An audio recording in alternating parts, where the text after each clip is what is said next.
LS1 stroker. I'm just checking the balance on this engine because the whole build was a bit dodgy before.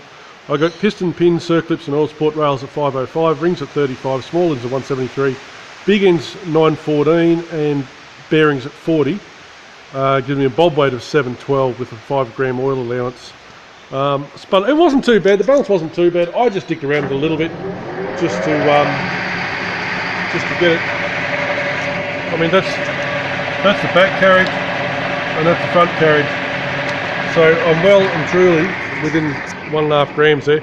So that's not too bad. And I'm balancing it at near 1,000 revs. So it's pretty much good to go now. I've just basically trimmed the last little bit off, just polishing it with a flat wheel, and no, that's good to go. Anyway, that's good. Good to know that at least the balance is right on this one. Garth LS1. I've got 2 oil plugs out. One at the crossover, one at the supply crossover from the oil pump into the primary gallery, and one at the primary gallery to main gallery drilling. And I've taken this out, this one here, which I pulled the plug out of the primary gallery, and I've taken that out to 3.8 NPT. It'll have an 06 AN plug in it. Cam bearings are out. Cam bearings had not been removed; they were GM cam bearings. So the last rebuild they didn't remove the cam bearings, nor did they pull the dog bone out, which I got out in one piece, which is good.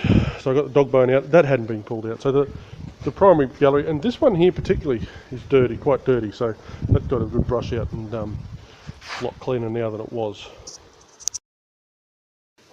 LS1 Chev 383 stroker, supposedly built by a reputable machine shop.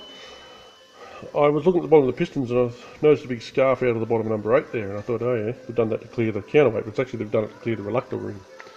The reluctor ring here. I don't know if you can see this on camera, but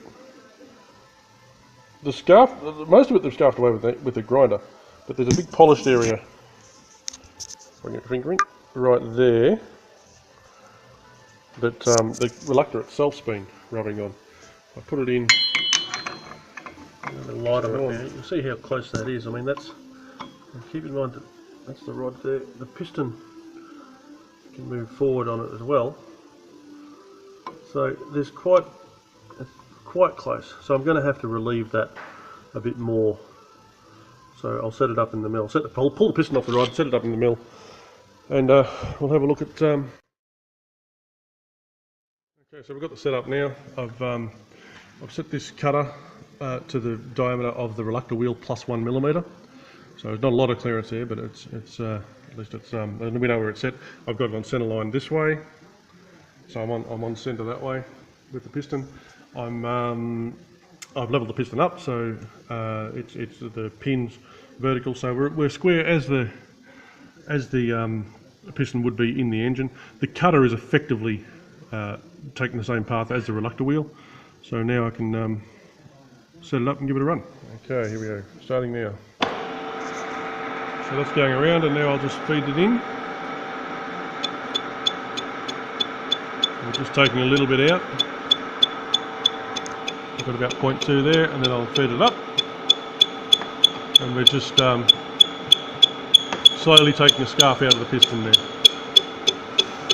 Okay, we can see here that now we've got a nice, much nicer cut in there than just a scarf with a die grinder and a scarf with the reluctor wheel itself. So what I'll do now is I'll keep feeding it in. I've got to watch that. I've got the spiral lock sitting in there, which means that the spiral lock groove will be about 60 thou deep in this point here.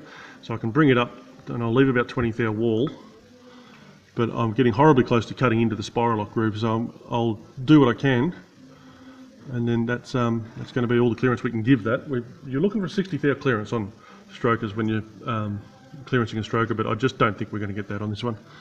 But still, the rod's fairly rigid at under compression, which is what it's doing at the bottom of the stroke, so it should be pretty right. It was all right before. I mean, the thing was running. It was just having a bit of a knock every now and then. I mean, I've already given it probably 20 thou clearance. I'll try and get a bit more, so it should be good. Okay, we've got the piston back on the journal, and the piston slides a fair bit on top of the pin. I mean, that's going to be held central in the bore, but we can see now that at top dead centre, at bottom dead centre, I beg your pardon, we've got more clearance there than we had. Certainly we've got 20 thou. I can get a feeler gauge in there. We've got 20 thou between the reluctor and that bottom section of the piston. Alright, so now we've got a nice radius cut through there, not just a scarf with a die grinder, but we've set the radius of the cutter to the same radius as the reluctor ring, and plus 1mm, and brought it down to we've got a good 20 thou. We can get a 20 thou feeler strip between the reluctor ring and the bottom of the piston now, whereas before it was rubbing. So we've got a lot more safety margin now that we had. So a little bit of piston machining. It's not easy, but you need the right tools, but sometimes it's what you've got to do. Welcome to the world of strokers. They're a pain in the ass. Okay, finally got this LS1 all cleaned up. I've honed the decks, run a bolt down all the head bolts to make sure those threads are all clear, as with the mains. Scrubbed out all the oil galleries, which needed to be done, wasn't done before. Can't mill the deck, unfortunately, because they're already zero deck height, these engines, so I'd have to take the top off the pistons if I did that, so I've just cleaned it up. It's nice and straight anyway, I have checked that. Outside of that, it's the block's all good to go. It's I've honed it, getting up close to 6 thou piston to ball clearance, which is a bit more than I would have liked, but anyway, that's what we've got. Got 5 thou oversized rings, and they fit pretty nice. I've got about 22 thou, 24 thou end gap on the rings, which is a little bit more than I would have liked, but it's not too bad. It'd be up for new pistons if you wanted to fix that. Pistons are all loaded up. They come up nice. I took the spiral locks out on one side and got the pistons off, cleaned them up, put them back in. The spiral locks were fine. They're a nice little piston. The rods are all good. I did give the rods a quick swipe on the resizing mandrel, just to get in there, just to clean them up, give them a pattern, and then check them for size, because this engine has had a bit of heat to it. The rings are all loaded on, oil control rings in, mains are all laid out, good to go. We've got Hastings rings for it, Clevelite big ends and mains and cams. We've got a new set of ARP rod bolts, head bolts, as well as ARP rod bolts and main bolts. And it's all good to go. I'll put the cam bearings in the morning, and we'll go from there. The crank's all here. I did give it, because this engine had basically been built by, well, let's say cows, for want of a better word.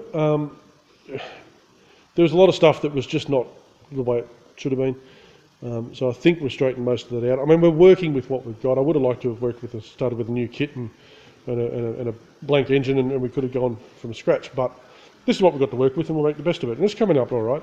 I did give it a spin up in the balancer because I just wasn't sure, and it's balanced up nice. All I did was just chase the last maybe 2 grams around, and it's come up nice. It's lineaged up. All the journals are nice and clean. It's nice and straight, and so that's good to put back in. This is 383 LS1. Pistons are all in. Mains are tensioned up. Big ends are tensioned up and checked for stretch.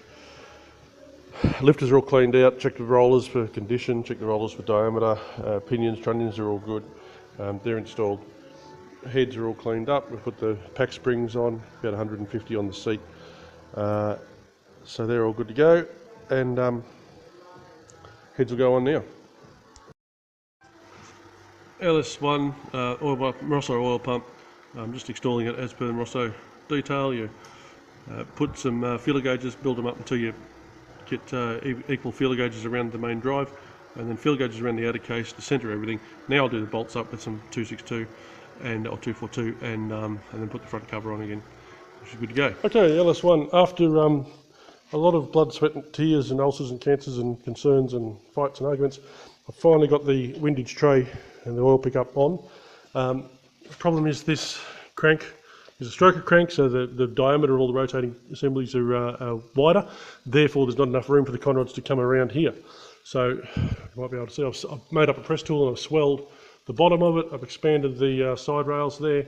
Had to make sure that the openings were still clear enough to let the oil out. And so that we got the windage tray on. The little spaces are made here to lift the windage tray up, but there still wasn't enough room. with this windage tray. The oil pickup then, of course, failed because the windage tray has come up, so it failed on the oil pickup. So the oil pickup had to cut a slot in the windage tray through here. Again, expand the windage tray down there to get clearance, and then because the tag for this Morosso oil pickup, the tag normally goes onto this stud, but because we've got those little aluminium spaces under there, there's no stud, no thread left to take the rear mount. So I've made a good bit of quarter plate there, bent, and it picks up the bracket on the oil pickup. It's got a 6mm grade 8 bolt with a nylock, and it's Loctited. It's not going anywhere. Better than that, I've got clearance on all the rotating assembly, so I'm happy with that. The front cover also didn't make it. It's got I think it's a Morosso oil pump on it as well. Yeah, Morosso oil pump on it as well. It was failing.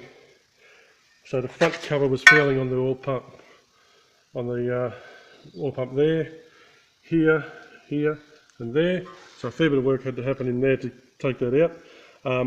There's a way that we do this where we know where we're getting down to about 2mm of wall. So, and I'm not down to less than 2mm of wall, or 1.5mm at least. So I'm not too worried about that. If it was getting thin, I could build up on the inside edge there with a bit of epoxy. But I'm happy with that. That's good. So. Oil pickup's on, it's sitting nice and square on the flange here.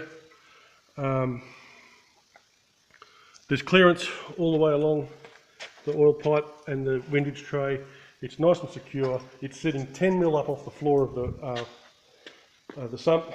So put the front cover on now, and then the sump can go on. Everything's tensioned up. I can put the front cover and the sump on, and it's good to go. Everything's tensioned up, everything's got clearance. Took some work, but we got it. Okay, getting close. This is its 383 LS1.